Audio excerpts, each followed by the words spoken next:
chegamos em mais uma sexta-feira e a gente então vai fechar aqui a nossa semana de trabalho refletindo em mais uma mensagem do nosso livro Vinha de Luz. Hoje é a mensagem de número 173, o Pão Divino, e é uma análise bastante interessante. Aqui a Emmanuel seleciona para nós um versículo do livro de João, capítulo 6, versículo 32, dizendo que Moisés não vos deu o pão do céu, mas meu Pai vos dá o verdadeiro pão do céu. Uma passagem de Jesus que nos leva a uma análise bastante profunda a respeito do desenvolvimento da religiosidade no ser humano. E é um assunto que eu gosto bastante de analisar, porque a gente vê, analisando cada fase da humanidade aqui no nosso planeta, a gente vai percebendo algumas transformações que são sutis, mas que fazem parte de um processo pedagógico muito bem elaborado pelo mundo espiritual, para desenvolver dentro do indivíduo esse autoentendimento a respeito de si mesmo como espírito que é. Aquele documentário que eu sempre comento com vocês, chamado A História de Deus, é um documentário em 3 partes feito pelo Discovery Channel, mostra quais são os primeiros contatos que o homem teve com Deus de um modo consciente, de um modo deliberado. E aí então eles mostravam nas antigas cavernas, onde o homem da pré-história se abrigava, quando ele, para poder conversar com uma força superior que direcionava a sua vida, eles então faziam desenhos, aqueles desenhos rupestres nas paredes das cavernas, quando eles preparavam, aquele composto de tinta, e aí então eles colocavam ali um canudo para pegar um pouco daquela tinta, colocava a mão, encostava a mão na parede e soprava a tinta. E aí quando eles tiravam a mão, ficava aquela marca da sua mão na parede e a tinta em volta, para mostrar exatamente que ele estava registrando a sua presença na pedra, que representava para ele a natureza. Dali ele começou então a perceber que Deus poderia estar com ele na chuva, no sol, na lua, nos trovões, na agricultura, e isso é muito interessante, que a gente lembra que as primeiras sociedades colocavam, por exemplo, entidades como responsáveis por situações da sua vida, como por exemplo deusa da fertilidade, deuses da agricultura, deuses da fartura. Então ele sempre tentava fazer com que os deuses fossem representados por aquilo que para ele é importante. Quando a gente vai no Antigo Testamento, lá no livro Gênesis, ali nós temos aquele simbolismo de Adão e Eva, quando, para agradar a Deus, por exemplo, eles fazem oferendas. Então mostra ali que já tem aquela consciência de que essa força superior direciona suas vidas. Então eles, para poder agradar, ou para ter alguma coisa que eles desejam, ou para evitar algum tipo de situação, eles fazem então ali os seus sacrifícios. E aí constroem seus altares, fazem sacrifícios animais, sacrifícios vegetais, tudo tentando estabelecer essa conexão com Deus. O tempo foi passando e o homem foi deixando essa relação um pouco mais complexa, e ele percebeu que através dos rituais que ele praticava, ele conseguia fazer com que a sua fé se tornasse mais materializada, digamos assim. Porque quando nós falamos de fé, nós falamos apenas de um sentimento interior. Mas quando a gente quer demonstrar isso para a comunidade, ou demonstrar isso para que Deus possa ver realmente a nossa condição de fé, aí então nós começamos a utilizar práticas exteriores. Aí o homem começou a adotar, por exemplo, roupas, começou a adotar objetos, começou a construir locais específicos para suas orações. Ele começou a demonstrar, através da sua expressão corporal, a sua fé, através da dança, através dos cânticos, através de posturas específicas, como, por exemplo, ficar ajoelhado, juntar as mãos, fazer sinais característicos da sua crença. E isso, cada lugar do planeta seguiu essa mesma tendência. O homem foi, de modo muito interessante, ao mesmo tempo ele foi manifestando esse mesmo tipo de comportamento em várias partes do mundo, mesmo não tendo contato. Não sabiam que existiam. Se pegava, por exemplo, na África, na Ásia, na América, grupos que eram completamente estranhos uns aos outros, seguiam o mesmo tipo de comportamento. Fizeram ali os seus rituais também da mesma forma. Então, o homem começou a fazer com que a sua fé se tornasse mais concreta.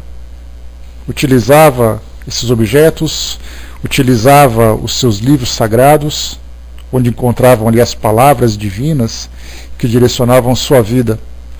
Nessa passagem, bom dia, Fernando, bom dia, Décio. Nessa passagem que Emmanuel selecionou para nós, Moisés não vos deu o pão do céu, mas meu Pai vos dá o verdadeiro pão do céu. É uma referência interessante de um diálogo que Jesus vem tendo com algumas pessoas, lá na sua época, em Cafarnaum, quando as pessoas diziam que tudo aquilo que Moisés fez no deserto, o pão que Moisés tinha oferecido para os antepassados daquelas pessoas, era esse pão do céu. E aí então Jesus lembrou que não, aquele não é o pão do céu. O pão do céu é aquele que vem realmente de meu Pai. Mas aquilo que foi dado era o pão que sustentava o corpo. E através de Moisés, principalmente dentro da religião judaica, da religião cristã, que também tem ali uma relação muito íntima com o judaísmo, a gente lembra disso, foi necessário fazer com que o homem se organizasse. Então, nesse processo pedagógico que eu comentei com vocês, que no início o homem cultuava Deus de acordo com o seu entendimento, de uma forma bastante dispersa, tendo ali práticas que muitas vezes tinham muito pouco significado, nas religiões tradicionais do passado eles começaram então a moldar de um modo mais específico onde está Deus, de que modo conversar com Deus, qual é o comportamento para agradar a Deus. E aí, então as religiões começaram a tomar corpo. E esse corpo foi fundamental para que o homem se visse como uma criatura e se voltasse para o seu Criador. O tempo foi passando, a humanidade foi amadurecendo, pelo menos no sentido intelectual, no sentido filosófico, mas ainda dentro do conceito religioso, do conceito espiritual, ele continuava nessa mesma postura, ainda um tanto mais materialista do que espiritualista. E é que exatamente esse raciocínio que Emmanuel traz para nós nesse nosso estudo, bom dia, Balque, nesse nosso estudo, porque começa a observar que esses cultos exteriores, essa prática religiosa, porque existe uma diferença significativa entre aquilo que é religião e aquilo que é religiosidade. A religiosidade é um estado de espírito que faz com que o homem se volte para Deus, para as suas divindades, sejam elas quais forem. Já a religião é a prática que faz com que ele se volte para essa religiosidade, para o mundo espiritual. Então hoje nós estamos observando o comportamento das pessoas dentro das várias e várias religiões. Nós percebemos que muito pouco desenvolvem na sua religiosidade e estão muito voltados para as suas religiões. Tanto é assim que as práticas religiosas acabam se tornando muito mais importantes do que a sua transformação espiritual. Ele acha necessário ter aquele tipo de comportamento, ele acha necessário ir até aquele local, acha necessário cumprir aqueles rituais, ter aqueles sacramentos, para que ele possa estabelecer essa comunicação com Deus. Não era muito diferente do passado, quando o homem se voltava para a natureza, fazendo ali as suas oferendas, fazendo os seus sacrifícios e tudo mais. Hoje, de um modo mais organizado, de um modo menos agressivo que do passado, o homem continua tendo esse mesmo tipo de comportamento, valorizando muito mais as práticas exteriores do que valorizando o seu interior. Nós tivemos recentemente uma jovem que nos escreveu no nosso trabalho no espiritismo.net que, fazendo um trabalho de escola sobre várias religiões, ela acabou sendo, ou escolheram para ela, que falasse um pouco sobre o espiritismo, que não era a crença pessoal dela. E o interessante foi que, quando ela começou a fazer essa pesquisa, ela começou a se interessar. Então ela nos escreveu exatamente isso. Comecei a fazer essa pesquisa, me interessei e quero saber mais, para conhecer um pouco daquilo que o espiritismo é. E ela fez aquelas perguntas clássicas que todo mundo faz quando se trata de uma religião. Nós temos objetos sagrados, nós temos objetos utilizados nas nossas práticas, nós temos lideranças religiosas, nós temos livros sagrados, nós temos cânticos, e se nós temos cânticos, quais seriam esses cânticos? Então, fazendo exatamente aquelas mesmas perguntas, porque todas as religiões se comportam da mesma forma. E aí, então, o nosso trabalho, dentro desse serviço que nós atendemos de esclarecimento, nós trazemos exatamente as respostas, mostrando que o Espiritismo, sendo uma filosofia, está completamente destituído de todas essas práticas tradicionais das religiões que nós temos hoje. Falando simplesmente que o Espiritismo é uma filosofia que visa fazer com que o indivíduo se transforme interiormente e que através dessa transformação ele já estabelece uma conexão com Deus, estabelece uma conexão com o mundo espiritual. E que as suas práticas não são práticas ritualísticas, mas são práticas visando sempre um propósito positivo, construtivo, uma tarefa que beneficia a si mesmo, que beneficia outras pessoas. E aí, então, para quem não está acostumado a pensar numa religião que não possui esses mesmos elementos de dogma, de sacerdócio, de instituições, de práticas e tudo mais, quando percebe que o Espiritismo é simplesmente aquilo que você aprende, que você interioriza e que você depois transforma, as pessoas ficam se perguntando: que religião estranha é essa? E é exatamente estranha porque nós sempre estivemos acostumados a nos comportar dessa forma. Falar com Deus, para nós, deveria ou devia necessariamente passar por todos esses rituais, por todas essas práticas exteriores, para que nós fôssemos ouvidos ou que fôssemos reconhecidos. A partir do momento em que a gente começa a perceber que é uma conexão espírito com a divindade, através do pensamento, que já é o suficiente, muitas pessoas não conseguem, muitas vezes, nem se adaptar ao Espiritismo. E Kardec também fala sobre isso. Ele diz que não tem uma preocupação do Espiritismo se tornar mais um concorrente para as outras religiões, mas ele simplesmente traz uma ideia diferente, em que é apenas o Espírito e Deus, nada mais do mundo exterior, nenhuma dessas práticas tem importância.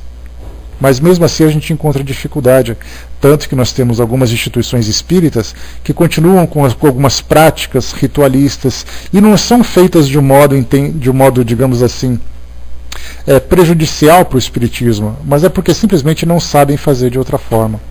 Aprenderam a fazer assim, cresceram fazendo assim, e chega um momento em que você tem que fazer alguma coisa diferente, e se não fizer aquilo dá a impressão de que está errado. É mais ou menos para as pessoas que seguem, digamos assim, a religião católica. Se você vai fazer uma oração e você não faz o sinal da cruz, está faltando alguma coisa. Existe alguma coisa incompleta que não está funcionando direito. Algumas vezes, para a doutrina espírita, para nós que seguimos essa filosofia e participamos de suas atividades, algumas práticas que nós fazíamos no passado, principalmente aqueles que são egressos de outras religiões, que chega no Espiritismo e percebe que não precisa se ajoelhar para rezar, não tem sinais durante as orações, não tem aquela ideia de um líder religioso que vá conduzir aquele rebanho. Quando chega, por exemplo, no centro espírita, não percebe um lugar de referência, como é o caso das igrejas, onde tem o altar, onde todo mundo fica voltado, mas é simplesmente mesas e cadeiras, onde as pessoas sentam e conversam, e de repente fica aquela ideia, está faltando alguma coisa. O homem precisa se estabelecer com Deus, estabelecer essa comunicação. Então, nas religiões tradicionais, há ali aquele momento de comunhão, onde tem o simbolismo do corpo e do sangue de Jesus. O Espiritismo não tem. Então as pessoas sentem falta disso, porque aprenderam a viver dessa forma. E é aqui então que Emmanuel, mais uma vez, ele diz que Moisés, naquela época, de tudo aquilo que ele tinha passado para as pessoas, em termos de cultos exteriores, tudo aquilo que ele tinha trazido para nós, para aquelas pessoas, como sendo algo que tem ali o selo divino para mostrar a importância sacrossanta, digamos assim, aquilo simplesmente dizia respeito ao corpo, mas que o pão do céu, aquele que é trazido por Deus, dizia exatamente a transformação do indivíduo como espírito que ele é. Vamos aqui então às reflexões de Emmanuel. Toda a regimentação, quer dizer, todo o recrutamento, digamos assim, né? A regimentação religiosa na Terra não tem escopo maior que o de preparar as almas ante a grandeza da vida espiritual.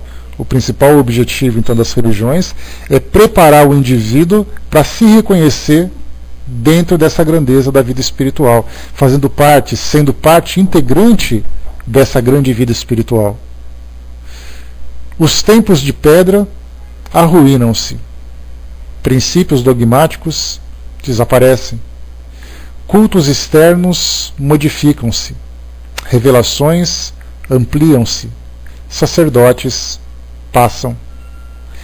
Todos os serviços da fé viva representam, de algum modo, aquele pão que Moisés dispensou aos hebreus, alimento valioso, sem dúvida, mas que sustentava apenas o corpo por um dia, e cuja finalidade primordial é a de manter a sublime oportunidade da alma em busca do verdadeiro pão do céu. O Espiritismo evangélico, nos dias que correm, é abençoado celeiro desse pão. Em suas linhas de trabalho, há mais certeza e esperança, mais entendimento e alegria. Esteja, porém, cada companheiro convencido de que o esforço pessoal no pão divino para a renovação, purificação e engrandecimento da alma há de ser culto dominante no aprendiz, ou prosseguiremos nas mesmas obscuridades mentais e emocionais de ontem. Observações de ordem fenomênica destinam-se ao ouvido, ao esquecimento. Afirmativas doutrinárias elevam-se para o bem. Horizontes do conhecimento dilatam-se ao infinito. Processos de comunicação com o invisível progridem sempre. Médiuns sucedem-se uns aos outros. Se procuras, pois, a própria felicidade, aplica-te com todas as energias ao aproveitamento do pão divino que desce do céu para teu coração, através da palavra dos benfeitores espirituais, e aprende a subir, com a mente inflamada de amor e luz, aos inesgotáveis celeiros do pão celestial. Vamos aqui então destrinchar um pouquinho mais sobre cada uma dessas passagens. Templos de pedra arruinam-se.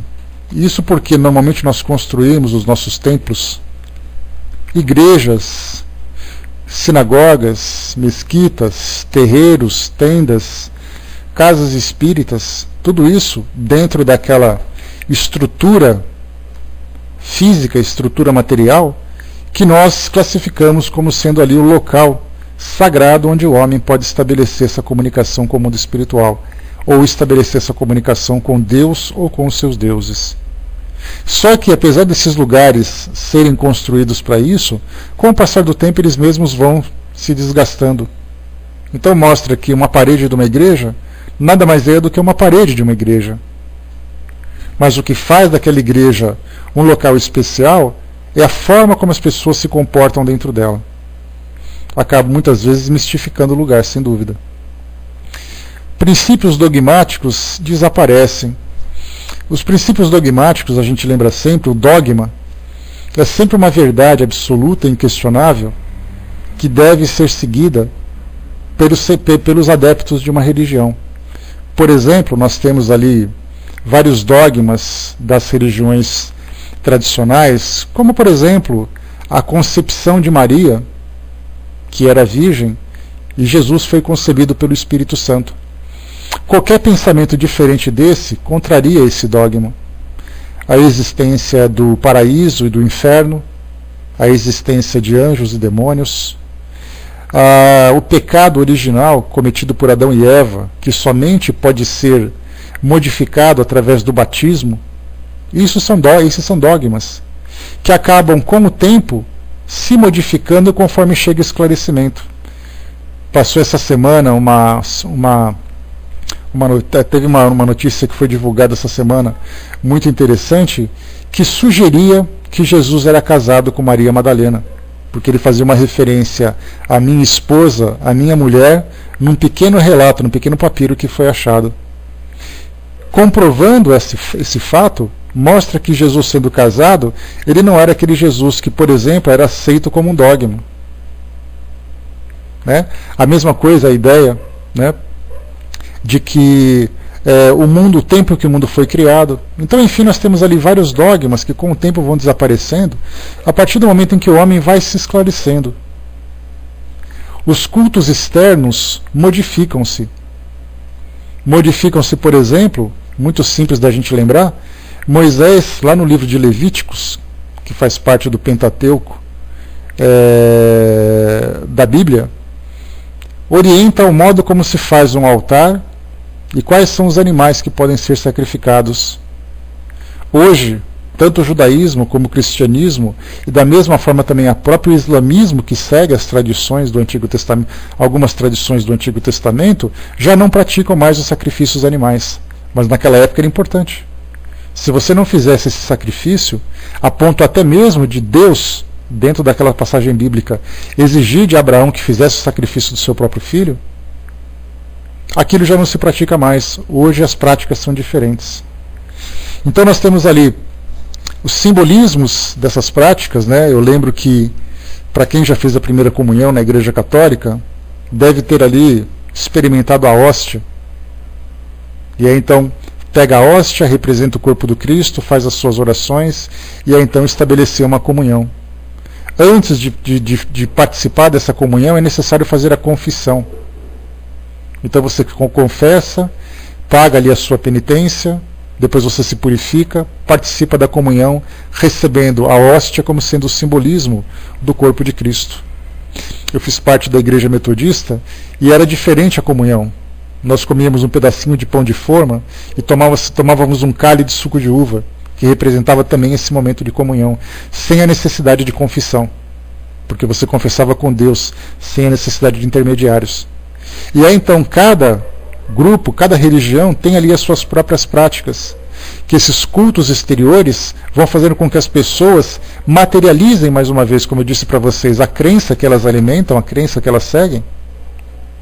E através dessas crenças, psicologicamente, o indivíduo se sente muito mais próximo de Deus. Se sente muito mais presente nessa relação com o Criador. Revelações ampliam-se. Então, com o passar do tempo, o homem vai recebendo novas e novas informações.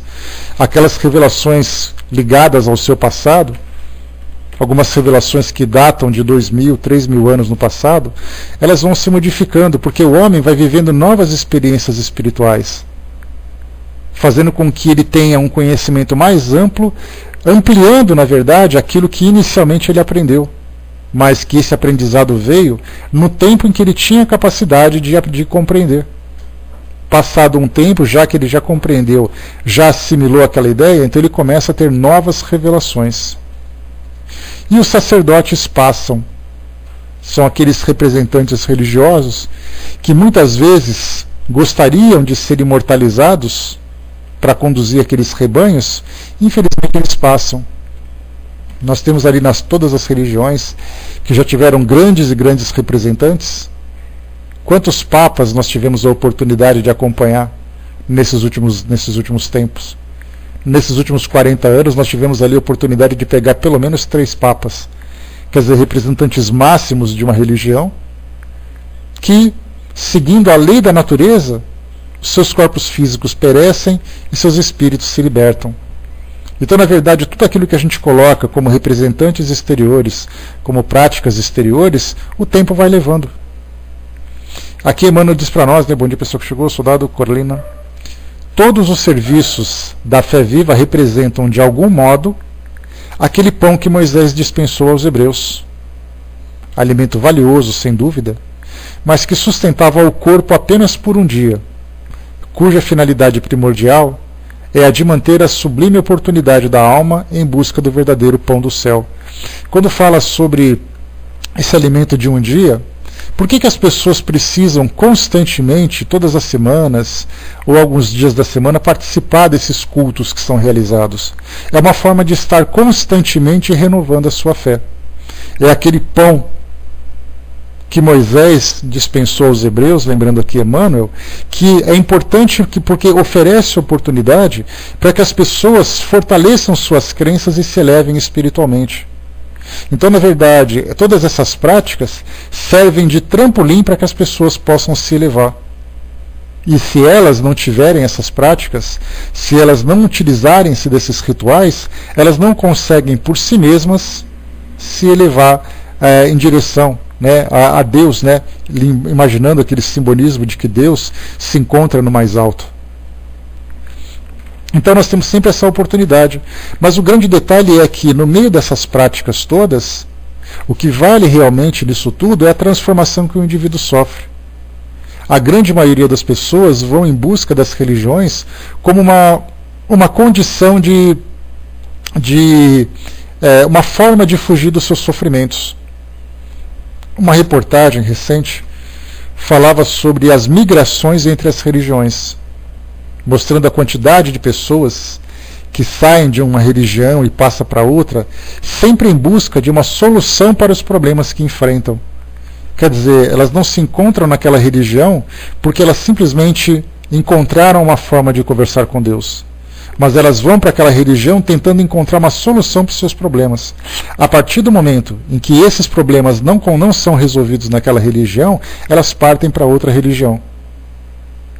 E aí fazem até uma estatística, né, entre homens e mulheres que buscam as religiões. Os homens normalmente buscam as religiões para resolverem os seus problemas, porque eles estão desempregados, porque eles estão com dificuldade para sustentar a família. Já as mulheres vão para as religiões, na maioria das vezes, pedindo pela própria família. Olha que interessante. Os homens buscam para si mesmos, para tentar cuidar da família, e as mulheres buscam ajuda para sustentar a família, inclusive os próprios maridos. E aí, então elas ficam nesse fluxo contínuo de buscar sempre uma saída, e acabam se esquecendo, que é isso que chama a atenção aqui Emmanuel, se esquecendo que as religiões servem para promover o indivíduo, elevar o indivíduo em busca dessa conexão com Deus. Não é simplesmente uma tábua de salvação, um local de fuga. Porque é exatamente isso que as religiões hoje prometem. Que se você seguir essa religião ou aquela religião, você terá prosperidade na sua vida porque Deus vai te salvar. Então você se aproxima das religiões como uma forma de enriquecer, como uma forma de você ter tranquilidade material. Mas muito poucas pessoas se preocupam realmente de seguir aquela filosofia daquela religião para se transformar interiormente. Isso é culpável? Não, não é culpável, porque nós ainda estamos nessa fase de imaturidade. Quantas pessoas se aproximam do centro espírita em busca de consolação? Quantas pessoas vão ao centro espírita em busca de ajuda para resolver problemas? E quantas pessoas vão ao centro espírita simplesmente para se conhecer como espírito e se aproximar mais do mundo espiritual? Essa última condição, desses que vão simplesmente em busca dessa conexão com Deus, é a minoria. A maioria ainda é motivada por dificuldades. Então, ou a gente se aproxima de Deus pelo amor, ou se aproxima pela dor. Balk lembrou, né? Creio que a verdadeira igreja está no coração do homem. É exatamente, né, Balk? Quando a gente começa a interiorizar, né, a nossa fé, e não simplesmente fazer com que a nossa fé seja exteriorizada através das práticas, mas que a gente interiorize essa nossa fé e faça do nosso coração o próprio altar,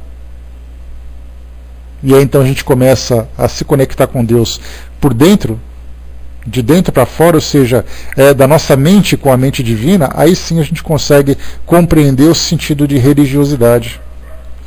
Ele lembra para nós aqui que o espiritismo evangélico, né, aliás, essa é uma expressão que muitas vezes acaba sendo rejeitada por muitos espíritas, né, porque ligar o espiritismo com o evangelho dá a impressão de que está fazendo com que ele se torne uma nova religião. Só que, na verdade, quando se fala em espiritismo evangélico, fala sobre o espiritismo sustentado pelos ensinamentos de Jesus. Mas essa palavra espiritismo evangélico sempre soa de um modo estranho para muitas pessoas. Mas ele diz que o espiritismo evangélico, nos dias que correm, é abençoado celeiro deste pão, esse pão do céu que a gente fala, ou seja, os ensinamentos morais, os ensinamentos filosóficos que vão fazer com que o homem se transforme. A doutrina espírita tem essa proposta. Quando a gente faz a leitura de um livro, quando a gente faz a reflexão sobre um assunto, quando a gente participa de uma palestra e a gente começa a ouvir aquelas mensagens e a palavra por si mesma já provoca um tipo de transformação interior dentro de nós, quando você vai angustiado a um ambiente onde se realiza uma palestra, numa casa espírita, e aí então você começa a ouvir aquela palestra e aquelas palavras começam a te sensibilizar, você começa a se sentir mais motivado, começa a se sentir mais confiante, ali sim fez o efeito, não houve necessidade de nenhum tipo de prática. Apenas simplesmente a palavra que transforma o indivíduo, afeta, atinge o seu psiquismo, atinge, o deixa com mais motivação para poder ele continuar suas lutas do dia a dia. E aí então coloca que esse sim, a doutrina, é abençoado o celeiro deste pão. Não existe nada de exterior, embora muitas vezes a gente insista em algumas práticas, como reminiscências do nosso passado, como atavismos. Em suas linhas de trabalho, coloca para nós aqui Emmanuel, há mais certeza e esperança, mais entendimento e alegria. Isso porque nas nossas linhas de trabalho, nós simplesmente trabalhamos colocando em prática todos aqueles sentimentos, em vez de ficarmos apenas naquele momento de culto, naquele momento aquele momento ritualístico, esperando que esse ritual promova algum tipo de transformação. Esteja, porém, cada companheiro convencido de que o esforço pessoal no pão divino para a renovação, purificação e engrandecimento da alma há de ser culto dominante no aprendiz, ou prosseguiremos nas mesmas obscuridades mentais e emocionais de ontem.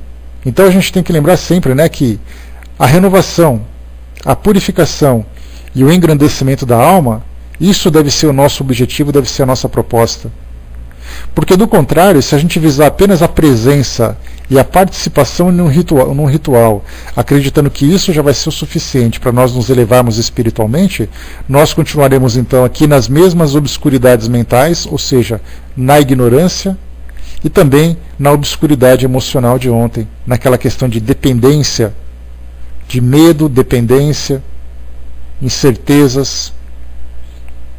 Bock colocou o problema, para a Fernanda, é que algumas dessas igrejas estão caiadas por fora e bem sujas por dentro, são muito mais materializadas por dentro, a gente pode dizer assim.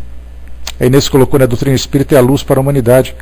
É maravilhoso saber que somos espíritos eternos e aqui estamos em busca de evoluir. Nossa escola para resgatar nossas mazelas do passado é a luz que Deus nos deu para um novo amanhecer.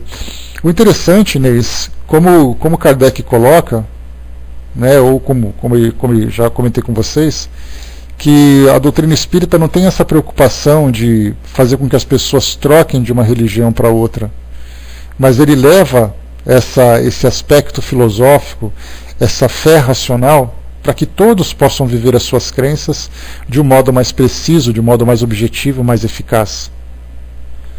Aquele pensamento que diz assim que o espiritismo não é a religião do futuro, mas é o futuro das religiões, esse pensamento ele é bastante profundo e ele daria para nós ali a oportunidade de termos seminários a respeito desse pensamento, que mostra que as religiões não vão desaparecer necessariamente, como a gente imagina.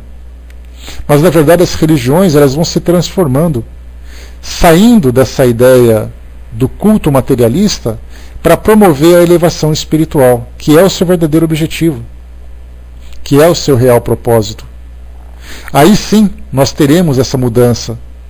Então, na verdade, pela diversidade cultural que existe no nosso planeta, pelos caminhos que cada filosofia, cada escola se desenvolveu pelo mundo afora e pelos caminhos da história, nós sabemos que elas não vão desaparecer, mas elas vão naturalmente se transformando, percebendo que, embora as práticas sejam interessantes para aqueles que ainda sentem necessidade disso, Tanto é assim que quando nós temos uma situação desesperadora, as nossas preces saem muito mais fervorosas, a gente junta as mãos, muitas pessoas caem de joelhos para fazer uma prece. Por que isso tudo? Porque é uma forma do indivíduo, uma forma de nós expressarmos os nossos sentimentos através de uma expressão física.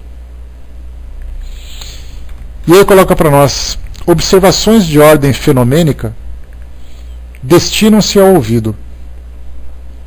Afirmativas doutrinárias elevam-se para o bem. Horizontes de conhecimento dilatam-se ao infinito. Processos de comunicação com o invisível progridem sempre. Médios sucedem-se uns aos outros. Se procuras, pois, a própria felicidade, aplica-te com todas as energias ao aproveitamento do pão divino que desce do céu para o teu coração através da palavra dos benfeitores espirituais. E aprende a subir, com a mente inflamada de amor e luz, aos inesgotáveis celeiros do pão celestial. Então a gente vê que nas comunicações que os espíritos estabelecem conosco, as mensagens visam exatamente isso, sempre nos motivando na luta que nós temos que enfrentar para cumprir a nossa programação aqui no mundo material, nos leva a refletir sobre as causas das dificuldades que nós enfrentamos, formas mais objetivas e racionais de resolver essas questões, nos estimula a resignação daquilo que a gente não pode transformar, abre a nossa mente para encontrar saída para aquilo que é possível transformar. Então nós começamos a fazer desse pão celestial, ou seja, desses ensinamentos, desse esclarecimento, a melhor forma de nós nos transformarmos interiormente. E aí sim nós vivemos, de fato, essa transformação espiritual que todos nós buscamos. Nós podemos perceber que aqueles que são mais espiritualizados no nosso mundo hoje vivem as suas vidas, algumas vezes constituindo as suas próprias famílias, algumas vezes seguindo ali, né, aquela sua vida muitas vezes sozinhos, mas não necessariamente solitários, voltados exatamente para o desenvolvimento moral de si mesmo de si mesmos e daqueles que estão próximos. Vivem em função desses valores, enquanto que a maioria de nós ainda vivemos em busca do conforto material e vamos, nessa comunicação com Deus, fazendo aí os nossos pedidos para satisfazer essas nossas necessidades. Então sim, nós temos condições de fazer esse tipo de trabalho. Sim, nós temos condições de conquistar aquilo que é importante para nós, mas nós ainda não conseguimos reconhecer o nosso próprio potencial.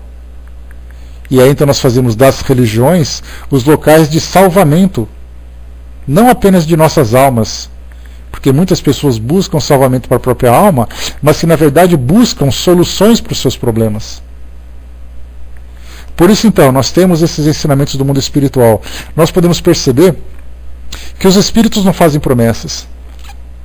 Eles não dizem que faça isso ou faça aquilo que nós vamos resolver os seus problemas.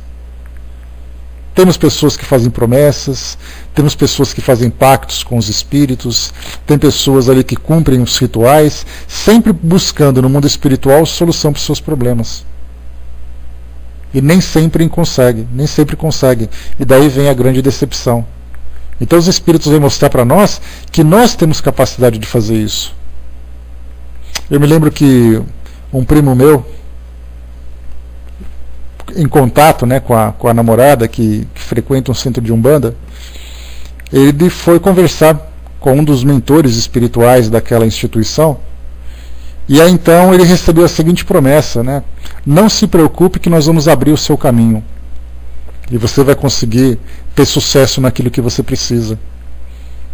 E aí então quando ele me contava isso, eu já ficava assim, bom, fizeram promessa dizendo que vão resolver os seus problemas, e já faz quase um ano e os problemas não se resolveram. Ou seja, os espíritos, na verdade, não podem fazer aquilo que a lei natural não permite. Mas é o próprio indivíduo que tem que fazer aquilo que ele precisa. Depende dele a sua motivação, das suas iniciativas, dos seus esforços. Então, se a gente busca no mundo espiritual alguém que faça aquilo que nós devemos fazer, denota claramente a nossa imaturidade, a dificuldade que nós temos de compreender a força que há dentro de nós, quando Jesus disse né, para deixar brilhar a nossa própria luz, mostra exatamente isso, mostrar a nossa capacidade de realização. Mas nós ainda nos comportamos com essa carência, esperando que, assim como crianças esperam que os adultos resolvam suas dificuldades, nós esperamos que os espíritos resolvam as nossas dificuldades.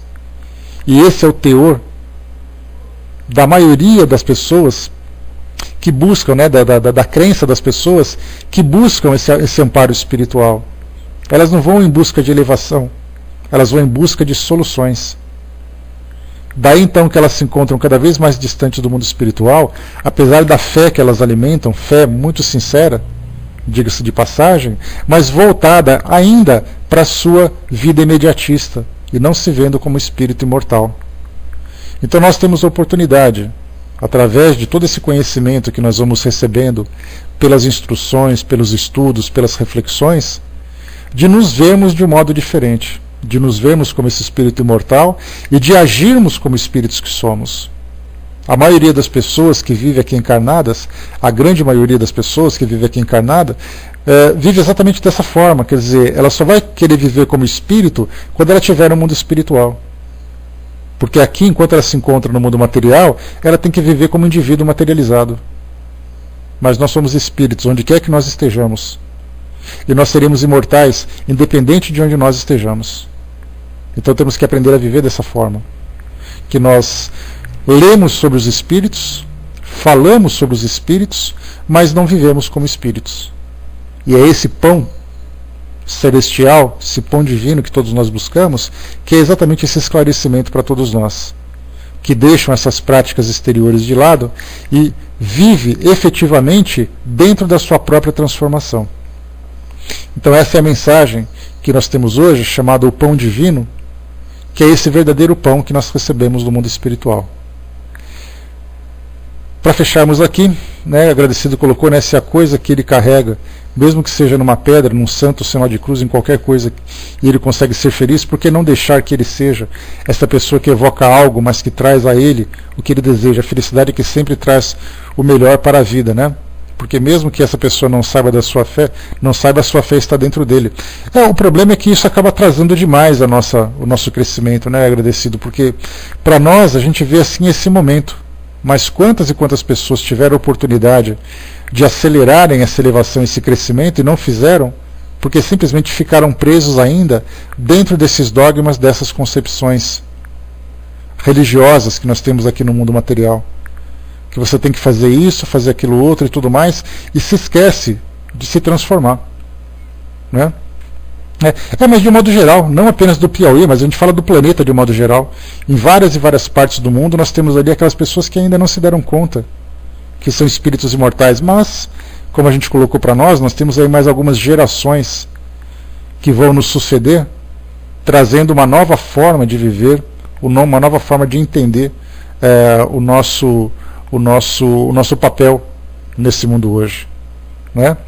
Então, fechando por aqui, pessoal, o nosso trabalho de hoje, deixamos então esta mensagem da gente compreender aquilo que a doutrina espírita tem como proposta para todos nós, e principalmente que nós saibamos utilizá-la da melhor forma. Lembrando mais uma vez que quando nós falamos de religiões e de filosofias, nós falamos também do espiritismo. Muitas pessoas vão ao centro espírita para ouvir uma palestra, para poder ter tranquilidade para resolver os problemas em casa. Muitas vezes as pessoas promovem essa transformação moral como uma forma de receber um benefício na sua vida material. É uma barganha que se tem. Eu estou me tornando uma pessoa mais paciente, mais tolerante, e em compensação eu espero que alguma coisa positiva aconteça na minha vida. Então, ainda assim, apesar de todos esses ensinamentos que nós temos hoje, na verdade não é uma barganha que nós recebemos, mas é uma transformação moral que nós nos promovemos exatamente para poder fazer com que as nossas vidas sejam muito mais produtivas no nosso mundo de hoje. A cada um segundo as suas obras, disse Jesus. Então que nós sejamos responsáveis pelas nossas próprias construções e que saibamos nos beneficiar disso principalmente. Fechamos por aqui então, meus amigos, o nosso trabalho. deixando então essa mensagem de reflexão para todos nós, para não valorizarmos mais, como no passado, aquilo que exteriormente nós valorizávamos dentro das nossas práticas religiosas, mas que nós valorizemos a mensagem, a filosofia da crença que nós abraçamos, e que essa filosofia seja para nós mesmos uma filosofia de vida, e não simplesmente um assunto interessante que a gente pode conversar. Algum voluntário, pessoal, para fazer aqui a nossa prece? A Vaninha está ocupada ela agora, não pôde participar conosco. Betinha vai fazer? Legal, Beth. Então, passando para você, e a gente deixa... É aquilo que eu sempre falo, né? A gente fala sobre esse assunto, a gente fala sobre essa necessidade de nós compreendermos a filosofia da doutrina espírita, mas infelizmente nós ainda temos muita dificuldade para entender. Então a gente tenta fazer da melhor forma. E muitas vezes essa melhor forma está muito distante da forma ideal. Tanto que assim no mundo espiritual, muitos de nós que desencarnamos tendo o Espiritismo como uma referência filosófica, uma referência de vida, chegamos no mundo espiritual tendo ali uma experiência completamente diferente. Vendo um Espiritismo muito mais liberto da matéria do que nós podíamos imaginar que era possível. Mas, já que nós temos aqui essa nossa forma de viver e esse é o nosso ambiente, que a gente vive então da melhor forma